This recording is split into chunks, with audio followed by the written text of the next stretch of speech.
ప్రార్థన చేసుకుంటాం. ప్రార్థన. పరలోకమందున్న మా తండ్రి, దయగల దేవుడా, మీ కృపా సత్యమును బట్టి తండ్రి మానక మా ఎడల కృప చూపుచు కనికరం చూపుతూ తండ్రి ఎంత పాపులమైనప్పటికీ మీ ప్రియకుమారుని తండ్రి ప్రేమ చేత మమ్మల్ని రక్షించినందుకు తండ్రి మీ ప్రేమ ఎడల మా ఎడల చూపిస్తున్నందుకు వందనాలు. ఆయన ఎంతవరకు క్షేమంగా జీవాన్నిచ్చి పోషిస్తున్నందుకు వందనాలు. ఆరోగ్యం ఇస్తూ తండ్రి కాపాడుతున్నందుకు వందనాలు చెల్లించుకుంటున్నాం. మీ పిల్లల మీద మేము మరొక పాఠాన్ని మేము నేర్చుకోవడానికి మీరు మాకు ఇచ్చిన అవకాశాన్ని బట్టి వందనాలు చెప్తున్నాను.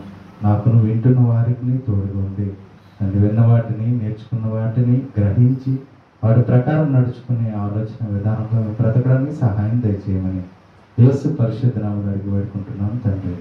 ఆమేన్. మూడవ పాట.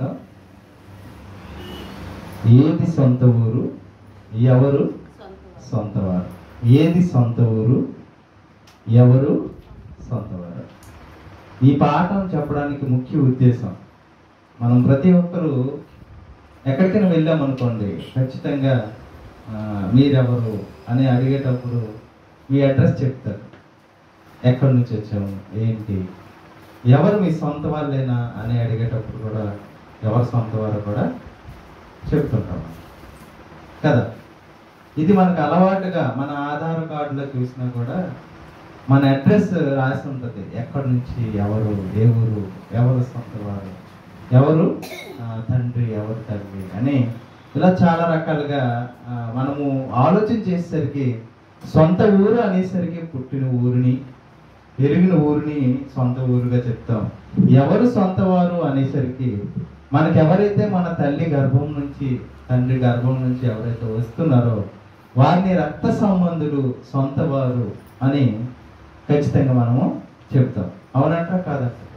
మన రక్త సంబంధులు, మనం ఉన్న ఊరు మనం చెప్పే సమాధానం. ఇది ఎంతవరకు నిజం అని ఆలోచించామనుకోండి, ఎంతవరకు అండి అంటే ఖచ్చితంగా 60-70 సంవత్సరాల కాలం వరకు ఇది పనికొస్తుంది. బ్రతికే కాలం వరకు. ఎంతవరకు బ్రతుకుతాం తెలీదు, ఎప్పుడు చనిపోతాం తెలీదు, ఎప్పుడు పుడతాం తెలీదు. ఎవరి చేతిలో ఉన్నాయి ఈ మూడు అంటే ఖచ్చితంగా దేవుని చేతిలోనే ఉన్నాయి. ఈ బ్రతికినన్నాళ్ళు మనం చెప్పేది సొంత వారని రక్త సంబంధాలను చూపించి చెప్తాం. సొంత ఊరని మనం పెరిగిన ఊరిని, పుట్టిన ఊరిని, మనం ఎక్కడైతే నివాసం చేస్తున్నామో అదే అని చెప్తాం. మరి పర్మనెంట్గా ఇక్కడే ఉండిపోతున్నావా? పర్మనెంటా? మిగతా వారంతా మన రక్త సంబంధాలంతా పర్మనెంటా అంటే శాశ్వతమా? ఈ లోకంలో ఉన్నవి ఏవైనా అది శాశ్వతమా అని ఆలోచిస్తే ఖచ్చితంగా శాశ్వతం కాదని మనకు అర్థమవుతుంది. సొంత వారు ఎంతవరకు సొంత వారు? మనం పుట్టిన తర్వాత, వయసు వచ్చిన తర్వాత మనకు ఒక అవగాహన వస్తుంది, వీళ్ళు నా సొంత వారు. ఇగో మా అక్క, మా చెల్లి, మా తమ్ముడు, మా నాన్న, మా అమ్మ అనే ఈ అవగాహన ఎప్పుడు వస్తుంది అంటే కొంత వయసు వచ్చిన తర్వాత వస్తుంది. ఇగర ఈంద్రా మన రక్త సంబంధులు అని మా తల్లిదండ్రులు పరిచయం చేస్తారు కదా. తర్వాత ఏదైనా కార్యక్రమాలు జరిగిన మన సొంత వాళ్ళురా, మనం వెళ్ళకపోతే ఎలా అని అంటుంటాం. అంటే కొంత జ్ఞానం వచ్చిన తర్వాత వీరు సొంత వారు అని మనకు పరిచయం చేస్తారు. మనం మీ ఊరు ఏదమ్మా అని అడిగితే కూడా వాళ్ళు పిల్లలు కూడా చెప్పే సమాధానం వాళ్ళు నివసిస్తున్న ఊరు పేరు చెప్తారు. వీళ్ళు ఒకళ్ళు చెప్తే, ఒకళ్ళు నేర్పిస్తే, లేదా వీళ్ళు మనవారు అని చెప్పినంత వరకు వాళ్ళకు కూడా తెలీదు. అంతెందుకండి, చివరికి తండ్రి ఎవరో కూడా ఎవరు చెప్పాలి? తల్లే చెప్పాలి. మరి మీ నాన్నరా అని పరిచయం చేసినంత వరకు మన నాన్న ఎవరో కూడా మనకి తెలియదు. మరి ప్రపంచం అనుకుంటున్న ఈ సొంత వారు, సొంత ఊరు ఇది సొంతం అంటారా అని ఆలోచిస్తే ఖచ్చితంగా సొంతమైతే కాదు. ఈరోజు సమాజం చూసుకుంటే తల్లిదండ్రులు పిల్లల్ని విడిచిపెడుతున్నారు, పిల్లలు కూడా తల్లిదండ్రుల్ని విడిచిపెడుతున్నారు. ఒక వయసు వచ్చిన తర్వాత, ఒక వివాహ వయసు వచ్చిన తర్వాత ఎవడ్రా నువ్వేం నా తండ్రివా అనే పరిస్థితికి వచ్చారా? రక్త సంబంధాలు వస్తారు, ఖచ్చితంగా వస్తారా రాదా? ఖచ్చితంగా వస్తారు. ఆస్తి ఇచ్చిన తర్వాత ఏ తల్లిదండ్రులు అయితే కష్టపడి పిల్లలకు ఆస్తి సంపాదించి ఇచ్చారో వాళ్ళని చివరికి ఏం చేస్తారు? బయటపడేస్తారు. వాళ్ళకి దిక్కు ఏమీ లేకుండా తప్పదు కనుక ఎక్కడికి వెళ్ళిపోతారంటే రోడ్ల పైన మనకు కనిపిస్తుంటారు. వాళ్ళు ఎవరు? వాళ్ళ పిల్లలు లేరా? ఉన్నారు. తల్లిదండ్రులు లేరా? వాళ్ళకి ఉన్నారు. మరి ఏమైంది పరిస్థితి అంటే, ఇదిగో పెళ్లి కాకముందే ఎవరితోనో తిరిగి పిల్లల్ని కనేయడం, ఆ పిల్లల్ని రోడ్డు పక్కన పడేయడం, వాళ్ళు అనాథలాగా పెరగడం. ఈ అనాథలు ఎందుకు పెరుగుతున్నారంటే, ఇదిగో తల్లిదండ్రులు వదిలేసిన వాళ్ళు, పెళ్లి కాకుండానే ముందు తల్లిదండ్రులుగా మారిపోయిన వారు, తల్లిదండ్రులుగా తల్లిదండ్రులు పెంచాల్సిన పిల్లలే తల్లిదండ్రుల్ని రోడ్డు మీదకి నెట్టేయడం వల్ల వచ్చిన వారి ఈ అనాథలు, పేదలు. మనం రోడ్డు మీద కనిపిస్తే మనం దానం చేస్తున్నామే, వాళ్ళందరికీ తల్లిదండ్రులు ఉన్నారు, పిల్లలు ఉన్నారు. కానీ వాళ్ళకి ఆ పరిస్థితి ఎందుకు వచ్చిందంటే ఇటువంటి కారణాలు. అంటే తల్లిదండ్రులుగా పిల్లలుగా దేవుడు మనిషికి భూమి మీద ఎందుకు జన్మనిస్తున్నాడో, ఎందుకు ఈ భూమి మీద పంపించాడో, ఎక్కడి నుండి వచ్చామో, ఏది సొంత ఊరో, ఎవరు సొంత వారు తెలియకపోవడమే దీనికి కారణం. ఇదే సొంతం అనుకుంటున్నారు. ఇక్కడే ఆస్తులు సంపాదించాలి, పేర్లు సంపాదించాలి అని ఆలోచన చేస్తున్నాడు. భూమి మీద పుట్టింది మొదలుకొని చనిపోయినంత వరకు ప్రయాసపడుతున్నారు. దేనికోసం? మనుషుల ప్రయాస దేనికోసం? దేనికోసం అంటే ఖచ్చితంగా ఆస్తి సంపాదించాలి, మంచి ఇల్లు కట్టాలి, డబ్బులు సంపాదించాలి. దానికోసం ఎంత పని అయినా చేస్తారు, ఎంత టైం అయినా చేస్తారు. నిద్ర లేకపోయినా పర్లేదు. కొంతమంది చూడండి, పని సమయం కొంత ఉంటుంది. ఉదయం 10 గంటల నుంచి సాయంత్రం 6 వరకు, లేదా ఉదయం 8 నుంచి సాయంత్రం 5 వరకు, ఇలా టైమింగ్ ఉంటుంది. మరి కొంతమంది ఏం చేస్తారు తెలుసా? ఈ సమయం అయిపోయిన తర్వాత కూడా పని చేస్తారు. చేస్తారా? ఖచ్చితంగా చేస్తారు. ఎందుకో తెలుసా? డబ్బులు. ఎందుకు? సంపాదన. ఎందుకు? ఇది నా సొంత ఊరు. ఎందుకు? ఇది నా సొంత ఇల్లు. ఎందుకు? వీళ్ళు నా సొంత వారు. ఎవరు వాళ్ళు? నువ్వు చచ్చిపోతే వదిలేసేవారు, నువ్వు చచ్చిపోతే ఎవరు రానిది. అంతేనా? ఇప్పుడు సొంత ఊరు నీ వెనకలు వస్తుందా? మరి అది సొంతం ఎలా అవుతుంది? సొంతం అంటే ఏంటి? అసలు అర్థం ఏంటి? సొంతం అంటే ఎల్లప్పుడూ ఉండేది. సొంతం అంటే ఏంటి? ఎల్లప్పుడూ ఉండేది. మరి ఎల్లప్పుడూ నీ ఆస్తి ఉంటుందా? నువ్వు ఎంతవరకు ఉంటావు? ఒక 70-80 సంవత్సరాలు అనుకుందాం బైబిల్ ప్రకారం. నీ ఆయుష్కాలం అంతా ఉంటుంది అనుకుందాం. మరి నీ ఆయుష్ తీరిపోయిన తర్వాత నువ్వు బ్రతికే ఉంటావు కదా, మరి అప్పుడు నీకు ఈ ఆస్తి నీతో వస్తుందా? అర్థమవుతుందా? నువ్వు సంపాదించిన ఆస్తి నీతో రాదు. అయినప్పుడు ఆస్తి కూడా సొంతము కాదు. భూమి మీద ఆస్తులు సంపాదించాలి, భూములు సంపాదించాలి అంటున్నావు. మరి నువ్వు చనిపోయిన తర్వాత ఈ ఆస్తి నీతో వస్తుందా? రాదు. మరి ఇది ఎలా సొంతం అవుతుంది? ఇది నాదిరా, ఇది నా సొంతం అంటాం కదా. పోనీ తల్లి పెళ్లి చేసుకున్న భార్య అయినా, కన్న పిల్లలైనా నీ వెనకాల వస్తారా? నువ్వు చనిపోతే నీతో వస్తారా? మరి వాళ్ళు కూడా సొంతమేనా?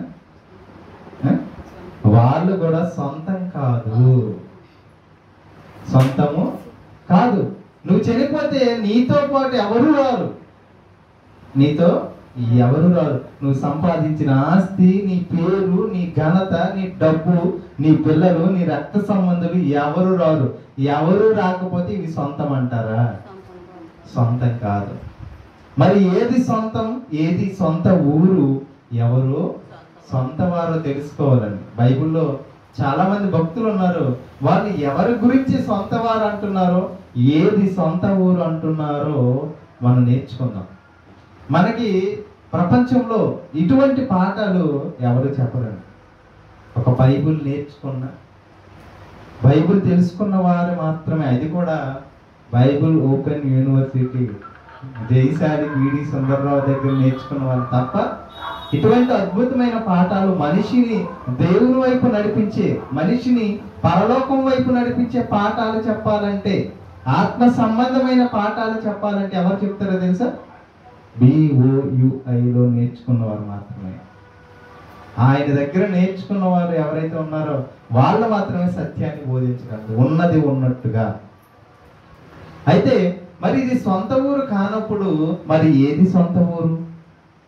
మరి ఇక్కడ ఉన్న రక్త సంబంధులు సొంత వారు కానప్పుడు చూడండి ఒకసారి, మన రక్త సంబంధులే అవసరం వస్తే వస్తారండి. అవసరం అంటే నీ అంత తోపు లేరు అనుకోని నీ వెనకాల వస్తారు.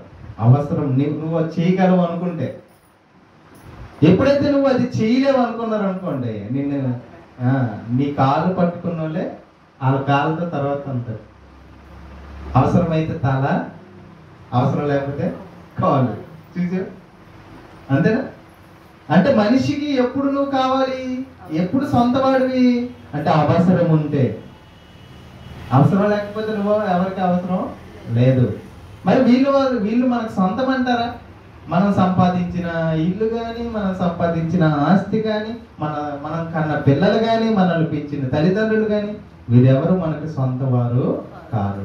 మరి బైబిల్ ఏం చెప్తుందో చూద్దాం. కీర్తనల గ్రంథము 90వ అధ్యాయము 1వ వచనంలో, కీర్తనల గ్రంథము 90వ అధ్యాయము 1వ వచనంలో, ప్రభువా తరతరముల నుండి మాకు నివాస స్థలము నీవే. ఎప్పటికెప్పటికంట? తరతరముల నుండి నివాస స్థలం ఎవరంట? దేవుడు. ఎవరు? దేవుడు. మాకు నివాస స్థలము నీవే. అంటే దేవుడుండే లోకము తరతరాలు ఉండాల్సిన లోకం. దాన్ని బైబిల్ భాషలో నిత్య జీవం అంటారు. ఈ భూమి మీద 60-70 సంవత్సరాల బ్రతుకుతున్న ఆయుష్కాలం ముగించిన తర్వాత ఎల్లప్పుడూ ఉండే సొంత ఊరు ఏదంటే పరలోకం. అందుకోసమే మాకు నివాస స్థలము నీవే. నీ ఉండే ఆ లోకమే మాకు, నీ ఉండే లోకం దేవుడా, నువ్వు ఉండే లోకమే మాకు శాశ్వతం. అదే సొంత ఊరు అంటున్నాడు దైవజనుడైన మోషే గారు. మోషే గారికి అర్థమైంది ఇక్కడ ఉన్నవారు నా పిల్లలు కానీ, నా అన్నదమ్ములు కానీ, మా అక్క చెల్లెలు కానీ, లేదా మా అమ్మ కానీ, మా నాన్న కానీ నాకు శాశ్వతం కాదు. నా సొంత ఊరు నీ ఉండే లోకము నీవే, ఆ సొంత ఊరు అని అనుకుంటున్నాడు మోషే గారు. అలాగ అనుకున్నాడు కాబట్టి హెబ్రీ పత్రికలో ఒక మంచి మాట రాయబడిన ఒకసారి చూద్దాము. హెబ్రీకి రాసిన పత్రిక 11వ అధ్యాయము 24వ వచనం చదువుతున్నాను. హెబ్రీకి రాసిన పత్రిక 11వ అధ్యాయము 24వ వచనం చదువుతున్నాను. 24-26. మోషే పెద్దవాడైనప్పుడు విశ్వాసమును బట్టి ఐగుప్తు ధనము కంటే క్రీస్తు విషయమైన నింద గొప్ప భాగ్యమని ఎంచుకొని అల్పకాలము పాప భోగము అనుభవించుట కంటే దేవుని ప్రజలతో శ్రమ అనుభవించుట మేలని యోచించి ఫరో కుమార్తె యొక్క కుమారుడిని అనిపించుకున్నట్టుకు ఒప్పుకొనలేదు. అలేనగా అతడు ప్రతిఫలముగా కలగబోవు బహుమానమందు దృష్టించెను చెప్తున్నాడు. ఇక్కడ భూమి మీద తనకి ఎన్నో అవకాశాలు వచ్చాయి. ఫరో యొక్క కుమార్తె యొక్క కుమారుడు, ఫరో తర్వాత కూతురు యొక్క కొడుకు, రాజు అంతటి అధికారం కలిగిన వాడు, సకల విద్యలు నేర్చుకున్నాడు. ఆస్తుంది, ఫరో ఆస్తుంది, ఫరో అధికారం ఉంది. దీన్ని పక్కన పెట్టాడు. ఎందుకంట రాబోయే లోకం నాకుంది. ఈ భూమి మీద నా బ్రతుకు 120 సంవత్సరాలే, నేను బ్రతికేది ఇంకా 80 సంవత్సరాలు అని ఒక అవగాహన ఎవరికి వచ్చింది? మోషే గారికి వచ్చింది కనుక 120 సంవత్సరాలు నా ఆయుష్కాలం ముగిసిపోయిన తర్వాత నేను వెళ్లాల్సింది నా సొంత ఊరు పరలోకము అన్న అవగాహన ఎవరికి వచ్చింది? మోషే గారికి వచ్చింది. కాబట్టి దానిపైన దృష్టి పెట్టాడంట. దేనిపైన? సొంత ఊరు అది. ఈ ఊరు నేను విడిచిపెట్టి వెళ్ళిపోవాలి. అది ఏ ఊరైనా, మన పుట్టునూరైనా పెరుగునూరైనా ఏదో ఒక రోజు విడిచిపెట్టి వెళ్ళిపోవాలి. ఇది సొంత ఊరు మందే కాదు. బ్రతికినన్నాలే అడ్రస్ చెప్పుకోవడానికి ఒక ఊరు మాత్రమే. బ్రతికినప్పుడు ఏ ఊరినైనా అంటే ఈ ఊరు అని చెప్తాం కదా. ఒకవేళ నువ్వు నీ ఊరు ఏ ఊరు అంటే పరలోకం అన్నావు అనుకుంటా, ఎలా ఉంటుంది ఒకసారి ఆలోచించు. వాళ్ళు అడిగిన వాళ్ళకి దిమ్మ తిరిగిపోతాయి. అంతేనా? రే గణేష్ నీది ఏ ఊరు రా అన్నాడు అనుకో, నా ఊరు పరలోకం రా, దేవుడు ఉండే లోకం అన్నావు అనుకో, పిచ్చెక్కి పద్ది ఇదేంట్రా ఇలాగా అని చెప్తున్నా, అది ఎక్కడ ఉందిరా అంటాడు. అలా ఎవరైనా అన్నారా? కానీ భక్తులు అంటున్నారు. అప్పుడు నువ్వు అలా చెప్పావు అనుకో, ఖచ్చితంగా పరలోకం ఏంట్రా, అది ఎక్కడ ఉందిరా, అక్కడికి వెళ్ళాలంటే ఏం చేయాలని అడుగుతారా? అడగండి. చూసా, మన ఊరు ఏదో మనం మర్చిపోతాం. మనం ఉండాల్సిన ఊరు ప్రభువా తరముల నుండి అంటే భూమి పుట్టక మనకు, ఈ లోకమే పుట్టక మనకు, తండ్రిలో దేవునిలో ఉన్న మనం ఎక్కడ ఉన్నాం? పరలోకంలో ఉన్నాం. పరలోకంలో ఉన్న మనమే ఈ భూమి మీదకి మనుషులుగా ఆత్మలుగా ఉన్న మనం, దేవుని ఆలోచనలో ఉన్న మనం, పరలోకంలో ఉన్న మనం భూమి మీదకి కొద్ది రోజులు బ్రతకడానికి వచ్చిన వారమే మనం. కానీ ఇక్కడికి వచ్చిన తర్వాత ఇదే బ్రతుకు అనుకొని ఇక్కడే బ్రతికేయాలి, ఇక్కడే ఏదో చేసేయాలి, ఇక్కడే ఘనత సంపాదించాలి, పేరు సంపాదించాలి, ఆస్తి సంపాదించాలి అనుకుని ఇది శాశ్వతం అనుకుంటున్నాం. కానీ బైబిల్ దాన్ని శాశ్వతమని చెప్పలేదు.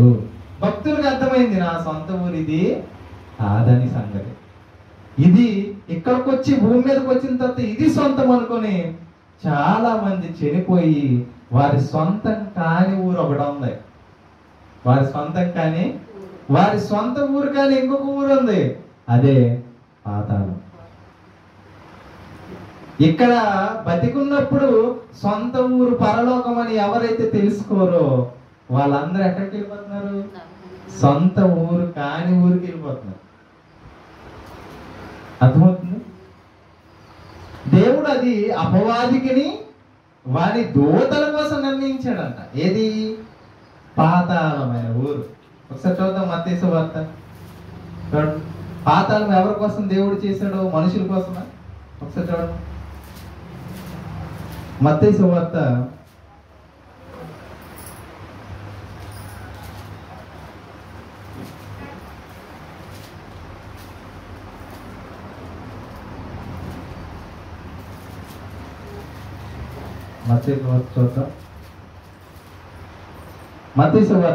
25వ అధ్యాయము 41వ వచనం. 25వ అధ్యాయము 41వ వచనం. శపింపబడిన వారులారా, నన్ను విడిచి అపవాదికిని వాని దూతలకు సిద్ధపరచబడిన నిత్యాగ్నిలోనికి పోయి. ఎవరికంట? అపవాదికిని వాని దూతల కోసం చేసిందే నరకము, పాతాళ లోకము. ఆ ఊరు ఎవరి కోసం? అపవాది వాని దూతలకి. మరి దేవుడు మనుషుల కోసం చేసి ఇచ్చిన లోకం ఒకటి ఉంది, చేస్తున్న లోకం. ఏదది? చేస్తున్న లోకం ఏదది? పరలోకం. మనుషుల కోసమే చేశాడా? అవును, ఖచ్చితంగా మనుషుల కోసం చేశానని సామెతలు 8వ అధ్యాయంలో చూడండి. నేను ఆయన యొద్ద 8వ అధ్యాయం, సామెతల గ్రంథం 8వ అధ్యాయం 30వ వచనంలో, నేను ఆయన యొద్ద ప్రధాన శిల్పుని అనుదినము సంతోషించుచు నిత్యము ఆయన సన్నిధిని ఆనందించుచుంటిని, ఆయన కలుగు చేసిన పరలోకమును బట్టి సంతోషించుచు నరులను చూసి ఆనందించుచుంటిని. పరలోకం చేస్తుంటే యేసుక్రీస్తు సంతోషపడిపోతున్నాడంట. ఎందుకు? ఇది మనుషుల కోసం చేస్తున్నాడు నా తండ్రి, ఎంత అద్భుతంగా చేస్తున్నాడో అని దేవుడు సంతోషిస్తున్నాడు. ఎవరిని చూసి? మనుషులు చూసి. అంటే మనుషుల కోసం దేవుడు చేసిన లోకం ఏది? పరలోకం. ఏది? సొంత ఊరు ఎక్కడి నుండి వచ్చామో ఆ ఊరు మరిచిపోయిన వారందరూ పాతాళ లోకం, అపవాదికి వారి దూతలకు చేయబడిన ఆ లోకానికి వెళ్ళిపోతున్నారు. దేవుడుండే లోకానికి వెళ్ళలేకపోతున్నారు. ఇది ఎరిగిన వారు కొన్ని విషయాలు మనకి చెప్పారు. ఇప్పుడు మనం కొన్ని మోషే గారి గురించి చదువుకున్నాం. అలాగే చూడండి, ఇంకా తనతో పాటు తన కుమారులు ఉన్నారు. ఎవరికి? అబ్రహాం గారికి. వాళ్ళ కుమారులు కూడా ఇదే చెప్తున్నారు. ఒకసారి చూద్దాం. 49వ అధ్యాయం ఆదికాండం 49వ అధ్యాయం 28వ వచనంలో తన కుమారుడు ఏమంటున్నాడు ఒకసారి చూద్దాం.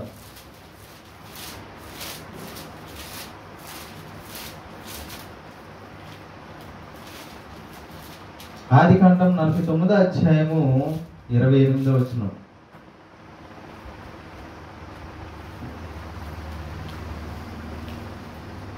చదువుతారు? చదవండి.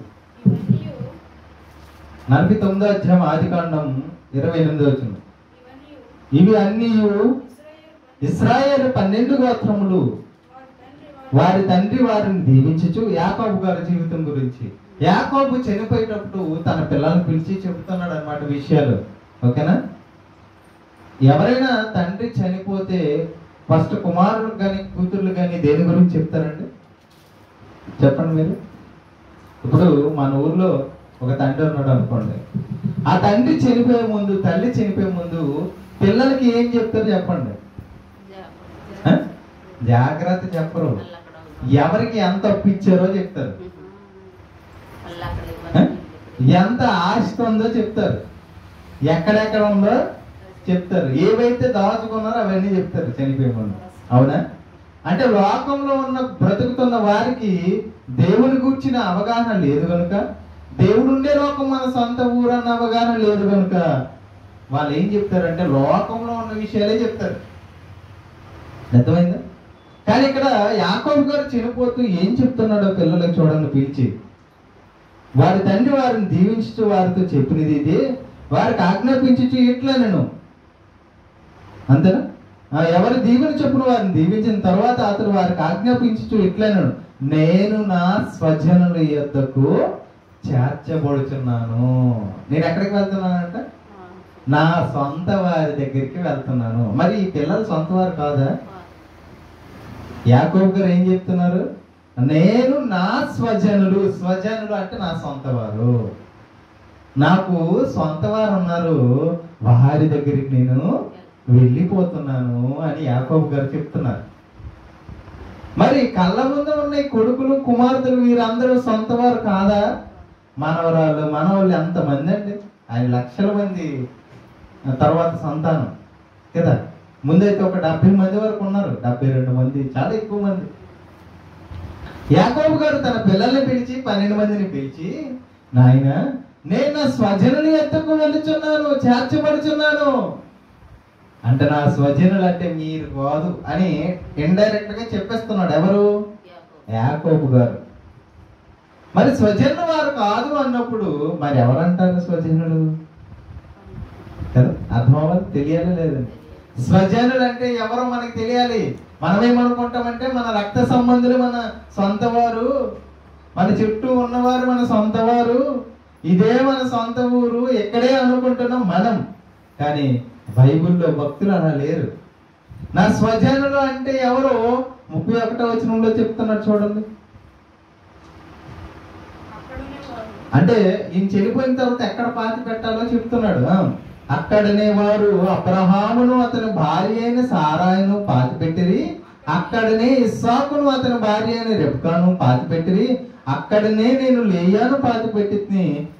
ఆ తర్వాత చెప్తున్నాడు 33వ వచనంలో, యాకోబు తన కుమారులకు ఆజ్ఞాపించు చాలించి మంచం మీద తన కాళ్ళు ముడుచుకుని ప్రాణం విడిచి తన స్వజనుల యొద్దకు చేర్చబడెను. ఎవరు సొంత వారని చెప్తున్నారో తెలిసి, ఇదిగో నా ముందు తరంలో నా దేవుని కోసం ఎవరైతే బ్రతికారో వారే నా సొంత వారు అని చెప్తున్నాడు. ఎవరు? అబ్రహాం గారు, యాకోబు గారు. ఎవరెవరునైనా అంటే ఇదిగో అబ్రహాం గారు, ఇస్సాకు, మా నాన్న మా తాత ఉన్నారా, మా నాయనమ్మ వాళ్ళు ఉన్నారా, వాళ్ళ దగ్గర మమ్మల్ని పాతి పెట్టు. నేను ఎక్కడికి వెళ్తాను? నా సొంత వారి దగ్గరికి వెళ్తాను అంటున్నాను. వాళ్ళే ఎందుకు సొంత వారు అంటే వాళ్ళ తాత నాన్నని కాదు, వాళ్ళు దేవుడు నియమించిన పరదేశికి వెళ్ళారు. వాళ్ళు తర్వాత పరలోకానికి వెళ్తారు కదా. ఈ పరలోకానికి ఎవరెవరైతే క్రీస్తు ద్వారా వెళ్తున్నారో వాళ్ళే నా సొంత వారు అని యాకోబు నిర్ధారణ చేస్తున్నారు. మరి లోక సువార్త మనం చదువుకుంటే 16వ అధ్యాయంలో ఈ విషయాలు ఉంటాయి. 23, 25 వచనంలో అబ్రహాం ఎక్కడ ఉన్నాడంట చూడండి ఒకసారి. లోక సువార్త 16వ అధ్యాయము, లోక సువార్త 16వ అధ్యాయం, లోక సువార్త 16వ అధ్యాయం 23, 25 వచనాలు ఒకసారి చూద్దాం.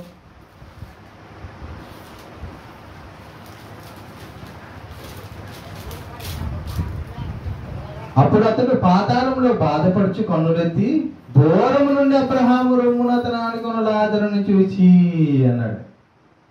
అబ్రహాం ఎక్కడ ఉన్నాడు? నెమ్మది పొందే స్థలంలో ఉన్నాడు అన్న సంగతి 25వ వచనంలో ఉంది.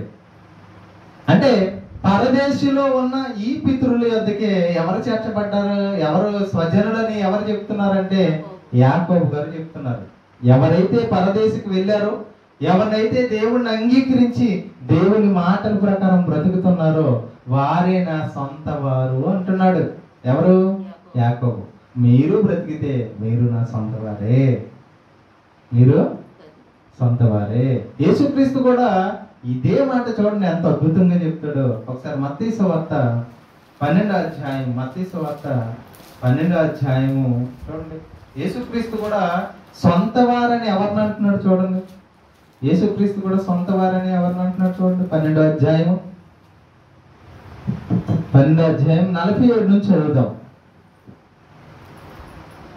అప్పుడొకడు, ఇదిగో నీ తల్లియు నీ సహోదరులను నీతో మాట్లాడవలనని వెలుపల నిలిచి ఉన్నారని ఆయనతో చెప్పారు. యేసుక్రీస్తు బోధ చేస్తున్నప్పుడు వాళ్ళ తల్లి అయిన మరియా, ఇంకెవరు వచ్చారంట? నీ సహోదరులను, అంటే వాళ్ళ తమ్ముళ్ళు వాళ్ళ చెల్లెళ్ళు వచ్చారు. ఎక్కడికి? యేసుక్రీస్తు దగ్గరికి. ఆయన లోపల ఉన్నాడు, వీళ్ళు బయట ఉన్నారు. ఇప్పుడు అక్కడ నుంచి ఒక ఆయన వచ్చి చెప్తున్నాడు అనమాట. ఏమని? నీ తల్లి నీ సహోదరులు నీతో మాట్లాడాలని వచ్చారు అన్నప్పుడు యేసుక్రీస్తు ఏం చేయాలి? వెంటనే పంపించిన లోపలికి మాట్లాడుతాను అన్నది. కానీ యేసుక్రీస్తు ఏం చెప్తున్నాడు చూడండి ఒకసారి. అందుకు ఆయన తనతో ఈ సంగతి ఎవరైతే ఈ న్యూస్ తీసుకొని వచ్చారో, ఇదిగో నీ తల్లి నీ సహోదరులు వచ్చారు, ఇదిగో నీ సొంత వారు వచ్చారు. ఎవరు? మరి రక్తబంధం కదా తల్లి, తర్వాత తమ్ముళ్ళు చెల్లెళ్ళు, వీళ్ళు వస్తే మరి సొంత వారే కదా వాళ్ళు వచ్చారని చెప్పేసరికి అందుకు ఆయన తనతో ఈ సంగతి చెప్పిన వాడిని చూసి ఎలా చూసాడంటే, అంటే చూడటంలో డిఫరెన్స్ ఉంది. కలయి చూసి అని సింప దగ్గర రాసి ఉంది. అంటే చూడు, మనం ఒకసారి ఎవడైనా తప్పు చేస్తే పాపం చూస్తాం చూడండి, అలాగే కళ్ళు ఇలా పెట్టి ఎవడైనా తప్పు చేసేటప్పుడు మనం ఇలా కళ్ళు పెట్టి చూసేది వాడు భయం వేసి ఇది చేయకూడదేమో అన్న ఇలా చూస్తున్నాడని ఆ పని ముగించుకుంటాడు. అవునా? అలాగే యేసుక్రీస్తు కూడా చూసాడంట. ఆయన వైపు నా తల్లి అంటున్నావు, నా తండ్రి అంటున్నావు, నా చెల్లి అంటున్నావు అనేసి ఇలా చూసాడంట యేసు. ఇదేంటి మరి సొంత వారు వాళ్ళే కదా, వాళ్ళు వస్తే చెప్పడం తప్పేంటి అనుకుంటాడు ఆయన, ఎవరైతే చెప్పడానికి వచ్చాడో ఆయన. అవునా? అలా చూసాడంట. చూసి అప్పుడు చెప్తున్నాడు, నా తల్లి ఎవరు, నా తల్లి ఎవరు? ఇదేంటి తల్లి వస్తే నా తల్లి ఎవరు అంటున్నాడు యేసుక్రీస్తు. అంటే యేసుక్రీస్తుకి లోకంలో ఉన్నవారు ఎవరో, ఆయన సొంత వారు ఎవరో, సొంత ఊరు ఏది ఎవరికి తెలుసు? యేసుక్రీస్తుకి తెలుసు. అందుకోసమే నా తల్లి ఎవరు, తర్వాత నా సహోదరులు ఎవరు. ఎవరు వీళ్ళు అనుకుంటున్నారు మీరు? అంటే మా అమ్మకి అన్నది కాబట్టి ఆమె నా సొంత ఆమె, వీళ్ళ తమ్ములు కాబట్టి వాళ్ళ సొంత వాళ్ళని మీరు అనుకుంటున్నారా?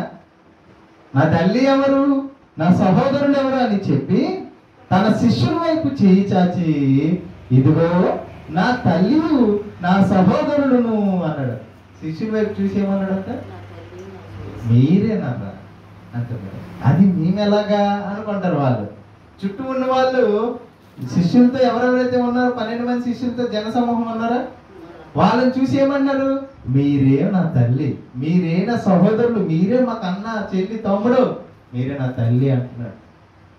మా అమ్మ నువ్వే, నా చెల్లి నువ్వే, నా తమ్ముడు నీవే అని తను వెంబడించి తన దగ్గర వాక్యం నేర్చుకున్న వారిని చూసి యేసుక్రీస్తు ప్రభు గారు అంటున్న మాట. అంటే ఎవరు సొంత వారైతే యేసు మాటల ప్రకారం ఎవరు సొంత వారు? దేవుని మాటల ప్రకారం ఎవరు బ్రతుకుతారో వాళ్ళే సొంత వారు. మనం అనుకుంటున్నాం సొంత వారని ఎవరిని? రక్త సంబంధుల్ని. వాళ్ళు ఎందుకు సొంత వారు కాదు, వీళ్ళు ఎందుకు సొంత వారు? దేవుని మాటలు విని వాటి ప్రకారం చేసేవారు ఎందుకు సొంత వారు అంటే వీళ్ళు కూడా మనతో ఎక్కడ ఉంటారు? అర్థమవుతుందా మీకు ఈ పాయింట్? ఎవరైతే రక్త సంబంధులు ఉన్నారో వారు దేవుని మాటలు వినని వారైతే వారు మనతో పాటు పరలోకంలో ఉండరు శాశ్వత కాలం. సొంత వారంటే ఏం చెప్పాను నేను? ఎల్లప్పుడూ ఉండాలి అన్నాను. మరి ఎవరు ఉంటారు నీతో ఎల్లప్పుడు? దేవుణ్ణి తెలుసుకున్న వారు దేవుడు ఉండే లోకంలో నీతో పాటు ఎల్లప్పుడూ ఉంటారు. అయితే భూమి మీద నీకు సొంత వారు ఎవరైతే? ఎవరు? నీ చెల్లా, మీ తమ్ముడా, మీ కుటుంబమా, మీ అన్నదమ్ములా, నీ గర్భం గుండా వచ్చిన వారా అంటే దేవుని మాటల ప్రకారం ఎవరైతే బ్రతుకుతారో, దేవుని ఇష్టాన్ని ఎవరైతే చేస్తారో వాళ్ళే నీ సొంత వారు. దేవుడు ఉండే లోకం పరలోకానికి, ఆ పరలోకమే సొంత ఊరు. అది చెప్తున్నా చూడండి కింద. ఎవరు నా తల్లి, ఎవరు నా తల్లి ఎవరు, నా సహోదరులు ఎవరు అని చెప్పి తన శిష్యుల వైపు చేయి చాపి, ఇదిగో నా తల్లియు నా సహోదరులను పరలోకమందున్న నా తండ్రి చిత్తము చొప్పున చేయివాడే నా సహోదరుడును నా సహోదరియు నా తల్లియు అనెను. యేసు మాటల్లో నా అంతని మనకు అర్థం అవ్వాలి. ఎవరంట యేసుకు తమ్ముడు, ఎవరంటే యేసుకు అక్క, ఎవరంటే యేసుకు తల్లి అంటే ఆయన చెప్తున్నాడు, పరలోకమందున్న నా తండ్రి చిత్త ప్రకారం చేయబడే. నువ్వు చేసావా? అయితే నువ్వు కూడా ఎవరికి సహోదరివి, ఎవరికి తల్లివి? యేసుక్రీస్తుని, దేవుడైన యేసుక్రీస్తుని అన్నా అని పిలుచుకునే భాగ్యం ఎవరికి వస్తుందంట? ఆయన మాటలు, దేవుని ఇష్టాన్ని నెరవేర్చే వారికే. ఆయన ఒక తండ్రిగా, ఒక తల్లిగా, ఒక చెల్లిగా, ఒక కుమారుడిగా, ఒక కుమార్తెగా, ఒక చెల్లిగా చూస్తాడంట. ఎంత అదృష్టం అండి! దేవుడు మనల్ని తమ్ముడా అని అన్నాడు అనుకోండి, ఒక చెల్లి అన్నాడు అనుకోండి, ఎంత సంతోషం. ఉదాహరణ అంటే మీకు అర్థం అవడానికి, మన సీఎం జగన్ గారు వచ్చి అందరి ముందు మనల్ని పిలిచాడు అనుకోండి, ఇగో వీడే నా తమ్ముడు అంటే, ఇక్కడ చూడు అందరు చప్పట్ల మధ్య వెళ్తుంటే నీకు ఎలా ఉంటుంది ఆహ్వానం? మరి దేవుడే నిన్ను సహోదరుడు అంటున్నాడంటే ఎవరు సొంత వారు? ఎవరు? దేవుని చిత్తం ప్రకారం జరిగించే వారే సొంత వారే తప్ప రక్త సంబంధులు సొంత వారు కాదు. వీళ్ళు కొద్ది సంవత్సరాల వరకే, అది కూడా అవసరం ఉన్నంత వరకే. అర్థమవుతుందా? అర్థమవుతుందా? అంటే దేవుని మాటలను విని వాటి ప్రకారం జరిగించి దేవుని పనిలో ఉండేవారే సొంత వారే తప్ప భూమి మీద ఉన్న రక్త సంబంధం సొంత వారు కాదు. అలాగనే వాళ్ళని వదిలేయండి అని చెప్పట్లేదు. ఎందుకంటే వారిని కూడా దేవుడు, వాళ్ళు కూడా దేవుని పిల్లలే, వాళ్ళు కూడా దేవునితో ఉండవలసిన వారే, కానీ లేరే కదా. కాబట్టి వాళ్ళకి మనం ప్రియారిటీ ఇవ్వాలి, కానీ నీ సొంత వారి కంటే వాళ్ళకి ఎక్కువ ఇవ్వకూడదు. నీ సొంత వారు ఎవరని ఈరోజు పాఠం ద్వారా నేర్చుకున్నాం.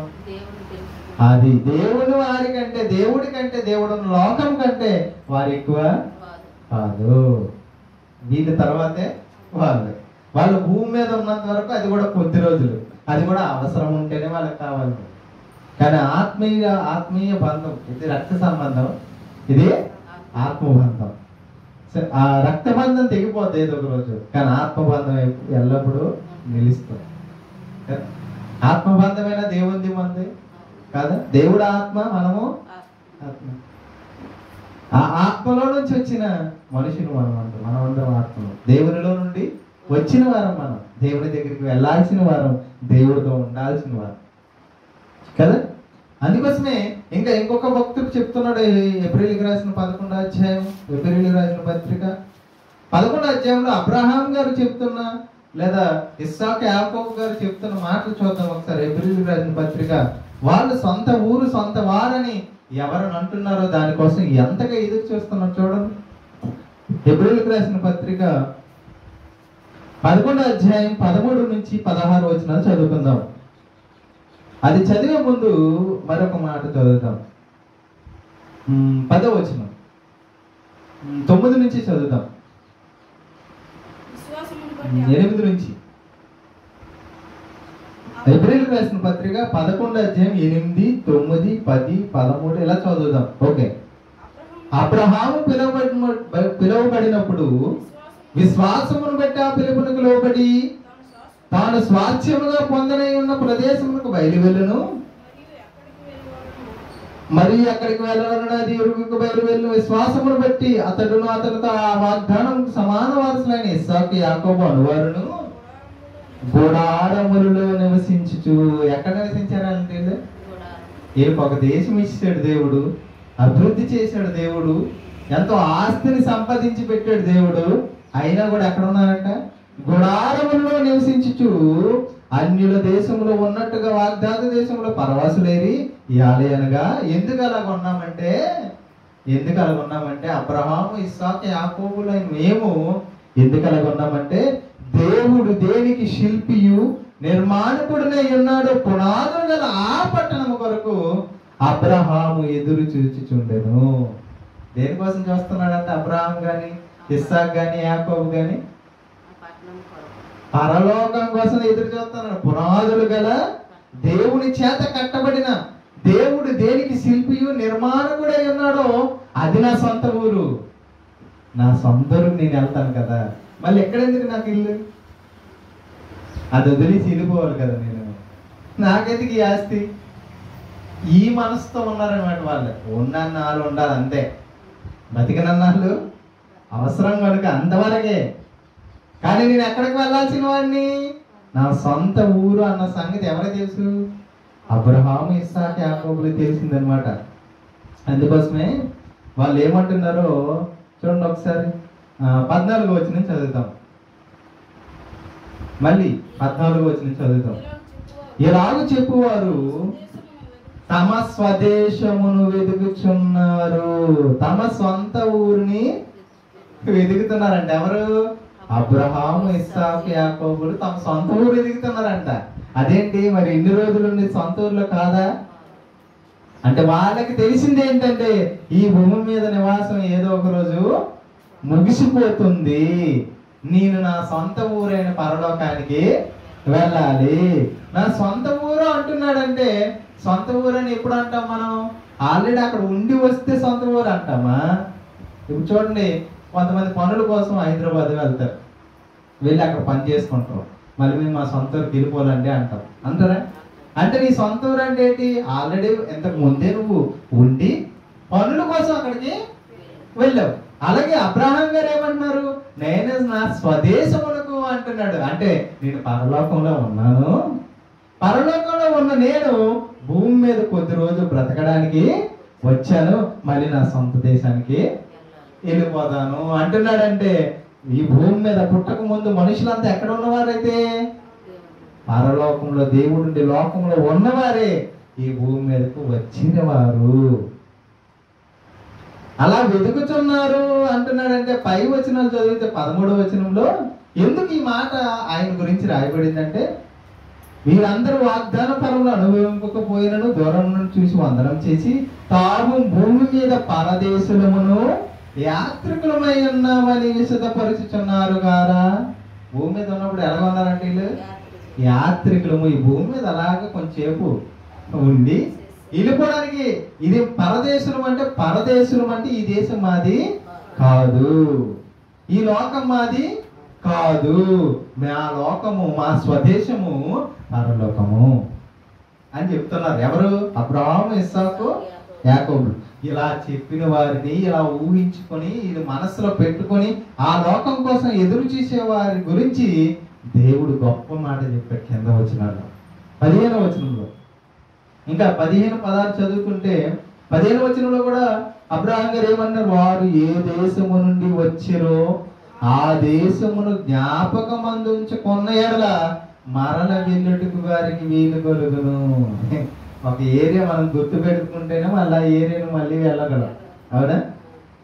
అది వాళ్ళు అదే చెప్తున్నారు అనమాట. వారు ఏ దేశము నుండి వచ్చిరో ఆ దేశమును జ్ఞాపకం అందించుకున్న ఎడల వారు మరల వెళ్ళటకు వీలు కలుగును.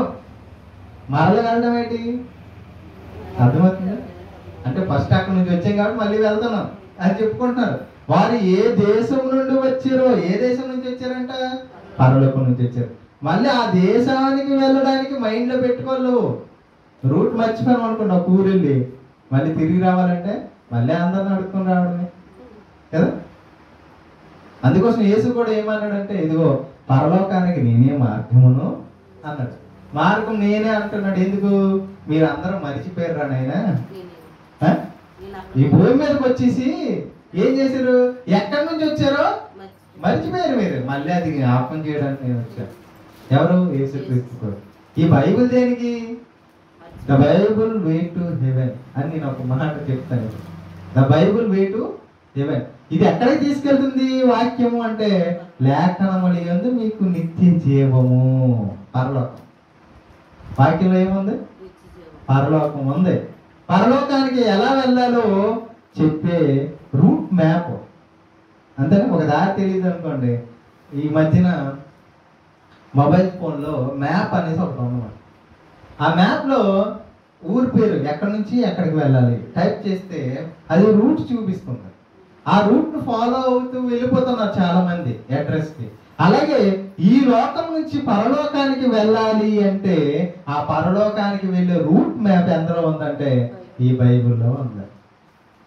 అంటే ఈ లోకంలో బ్రతుకుతున్న నీకు నీ సొంత ఊరు ఏదో, సొంత వారెవరో చెప్పేదే బైబుల్. అక్కడికి వెళ్ళాలంటే ఏం చేయాలో చెప్పేదే బైబుల్. అంతేనా కాదండి? ఇక్కడ చెప్తున్నాడు, ఇదిగోండి ఏమని చెప్తున్నాడు, వారు ఏ దేశం నుండి వచ్చారో ఆ దేశం జ్ఞాపకం ఉంచుకున్నారు కాబట్టి వాళ్ళ గురించి దేవుడు ఏమంటున్నాడో తెలుసా? 16వ వచనం. అయితే వారు మరి శ్రేష్టమైన దేశం అనగా పరలోక సంబంధమైన దేశంలో కోరుతున్నారు, అందుచేత తాను వారి దేవుడిని అనిపించుటకు దేవుడిని వారిని వచ్చి సిగ్గుపడడు. దేవుడు ఏమనుకుని చెప్తున్నాడంటే వాళ్ళ గురించి, నేను అబ్రహాము దేవుడును, ఇస్సాకు దేవుడును, యాకోబు దేవుడును అని చెప్పుకున్నాడు అన్నమాట. ఎందుకు? వారు ఎదురు చూసింది దేనికోసం? వారి సొంత ఊరు సంపాదించుకోవాలన్న ఆలోచన ఉన్నాడు కనుక, ఆయన సొంత వాడు దేవుడు కనుక ఆ లోకం సంపాదించడం కోసం భూమి మీద ప్రయత్నం చేశారు కాబట్టి పాత నిబంధన గ్రంథం అంతట్లో దేవుడు తనను ఎలా పరిచయం చేసుకున్నాడు తెలుసా? నేను అబ్రహాము దేవుడును, ఇస్సాకు దేవుడును, యాకోబు దేవుడును అని దేవుడు తన అడ్రస్ ఎవరి పేరు చెప్తున్నాడు? నేను అబ్రహాం ఎవరినైతే నమ్మారో ఆ దేవుడు నేను, ఇస్సాకు ఎవరినైతే అంగీకరించాడో ఆ దేవుడు నేను, యాకోబుని నడిపించాను కదా ఆ దేవుడు నేనే. అంటే ఈ దేవుడికి అడ్రస్ ఏం చెప్పుకుంటున్నాడు? ఎవరి పేరు చెప్పుకుంటున్నారు? అబ్రహాం, ఇస్సాకు, యాకోబుల పేర్లు చెప్పుకుంటున్నారు. అంటే భూమి మీద ఎవరైతే దేవుడి కోసం ఆలోచన చేస్తున్నారో వాళ్ళ పేరు. అంటే మరి మన దేవుడు అని చెప్పుకుంటాడు దేవుడు. మనం కూడా అలాగుంటే మన పేరు కూడా చెప్పుకుంటాడు దేవుడు. అందరిని అర్థమవుతుంది? వాళ్ళు ఉన్నారు కాబట్టి వాళ్ళ పేర్లు చెప్పుకున్నాడు, మన పేరు కూడా చెప్పుకుంటాడు. వీరి దేవుడిని నేను అని చెప్పుకుంటాడు. అర్థమవుతుందా? ఇంకా చివరిగా ఈ లోకం గురించి దేవుడు చెప్తున్న మాట, ఈ లోకం ఎటువంటిది అని ఇప్పుడు వరకు మనం చెప్పుకున్నాం కదా. ఈ లోకం అనేది శాశ్వతం కాదని బైబిల్ కూడా దానికి మాట చెప్తుంది. 1 కొరింథీ పత్రిక 7వ అధ్యాయం 1 కొరింథీ పత్రిక 7వ అధ్యాయం 31వ వచనం. 1 కొరింథీ మొదటి అపోస్తలుడైన పౌలు కొరింథీలకు రాసిన మొదటి పత్రిక 7వ అధ్యాయము 31వ వచనం చదువుకునే ముందు ఇంగ్లీష్ పోయిటర్, అంటే ఇంగ్లీష్లో పోయం రాసే ఒక పోయిటర్ ఆయన పేరు విలియం షేక్స్పియర్. ఈయన ఏం చెప్పాడంటే ఈ లోకము నటన అన్నారు. ఈ లోకము నటన అని చెప్పాడు. అంటే లోకంలో ఉన్నదంటే నటిస్తున్నారు అంతే, నటన మాత్రమే అన్నాడు. ఎవరు? William Shakespeare. మరి విలియం షేక్స్పియర్ అంటే ఎవరు? మన దేశం వాడు కాదు, ఖచ్చితంగా బైబిల్ చదివే ఉంటాడు, క్రిస్టియన్. 100కి 99% మంది శాస్త్రవేత్తలు కానీ పోయిట్రీలు కానీ పెద్ద పెద్ద గొప్పవారు కానీ ఖచ్చితంగా బైబిల్ చదివిన వారే. 100కి 99% బైబిల్ చదివితే అంత జ్ఞానం సంపాదించుకోగలరు. ఈయన ఈ పదం చెప్పాడు, ఏమని? ఈ లోకపు నటున గతించుచున్నది అనేసరికి అందరు వా ఎంత గొప్ప మాట చెప్పాడు అని విలియం షేక్స్పియర్ చెప్పారు. కానీ విలియం షేక్స్పియర్ ఎక్కడి నుంచి కాపీ కొట్టాడు? బైబిల్లో నుంచి. కొరింథీలకు రాసిన పత్రిక 7వ అధ్యాయం 31వ వచనంలో ఉంది ఈ లోకపు నటన అని ఒక మొక్క చెప్పాడు. కానీ బైబిల్ దీనికి మించి ఇంకా చెప్పింది ఏంటో తెలుసా? ఆయన చెప్పని సంగతి ఆయన అంతవరకు అర్థమైంది ఏంటని? ఈ లోకం నటన అని చెప్పాడు అంతే. ఆయన చదివితే ఆయనకు అర్థమైంది అదే. కానీ కిందనేముంది? ఈ లోకపు నటన గతించిపోవచ్చున్నది. ఈ భూమి మీద జీవితం ఇది నటన, ఇది కొద్ది రోజులే, ఈ భూమి కూడా నాశనం అయిపోద్దని బైబిల్ చెప్పేసి. చూసారా ఎంత గొప్పది బైబిల్? మరి గతించిపోయి ఈ లోకంలో ఉన్న వాటి కోసం నీ ప్రయత్నం ఏంటి? ఇది నా సొంతదే, అది నా సొంత దాంట్లో ఏంటి? అర్థమవుతుంది? ఈ లోకము నా పైన చదువుతున్నారు. ఈ లోకము అనుభవించి వారు అమితముగా అనుభవింపనట్టు నువ్వు ఉండవలను. నువ్వు ఈ లోకంలో ఉన్న శాశ్వతం అనుకుని బాగా అనుభవించాలనుకుంటున్నా, కానీ కొంచెం అనుభవించినైనా. ఎందుకంటే ఈ లోకము నటున గతించుచున్నది. ఎక్కడేదో అనుభవించేద్దాం, ఇక్కడే బతికేద్దాం అనుకోకు. ఇది కొద్ది కాలం ఉండేది. అర్థమవుతుంది? దేవుడు ఉండే లోకంలోనికి మనం వెళ్ళాలి. దేవుడు ఉండే ఆ లోకాన్ని సంపాదించుకోవాలి. అదే మన సొంత ఊరు. ఆ సొంత ఊరికి వెళ్ళాలంటే ఈ భూమి మీద నీ మనస్సు ఎలా ఆలోచన చేయాలంటే, ఇది నాది కాదు, ఈ దేశం నాది కాదు, ఇది వీళ్ళు నా సొంత వారు కాదు. నా సొంత వారు దేవుని మాటల ప్రకారం భూమి మీద ఎవరు బ్రతుకుతున్నారు వారే నా సొంత వారు. నాకంటే ముందు దేవుని కోసం చనిపోయి బ్రతికారు కదా, దేవుడు ఉండే లోకంలో ఉన్నారు కదా. వాళ్ళు ఎవరైతే అబ్రహాము, ఆదాము, ఏబేలు వీళ్ళందరూ ఉన్నారా? ఎటువంటి భక్తులందరూ వాళ్ళు నా సొంత వారు. ఈ భూమి మీద ఇప్పటికి దేవుని పనులు ఎవరైతే బ్రతుకుతున్నారో వారే నా సొంత వారు. నేను వెళ్ళాల్సింది సొంత ఊరు, అది పరలోకం. ఇది మనస్సులో పెట్టుకుంటే ఒక అబ్రహాం, ఇస్సాకు, యాకోబు, ఒక మోషే, ఒక దావీదు ఇలా బ్రతుకుతారు. అప్పుడు సొంత దేశాన్ని, సొంత ఊరిని మనము సంపాదించుకోగలం. మన సొంత ఊరికి మనం చేరగలం. ఇది ఒక వారు మనసులో పెట్టుకోలేదు అనుకోండి, ఈ లోకపు నటనలో మునిగిపోయామా, ఖచ్చితంగా మనది కాని లోకమైన, మనది కాని ఊరైనా ఆ ఊరిలోకి వెళ్ళిపోతాం. అదే అపవాదుండే నరకం. మన కోసం అది చేయబడలేదు, మన కోసం చేయబడింది పరలోకం. ఆ లోకాన్ని మనం సంపాదించుకోవాలంటే ఈ భూమి మీద మనం సొంత వారెవరో, సొంత ఊరేదో తెలుసుకొని బ్రతకాలి. ఓకేనా? ప్రార్థన చేసుకుందాం. అర్థమైందా పాట? యథార్థంగా ఈ భూమి మీద బ్రతికితేనే ఆ లోకాన్ని సంపాదించుకోవాలి. ఓకే, ప్రార్థన.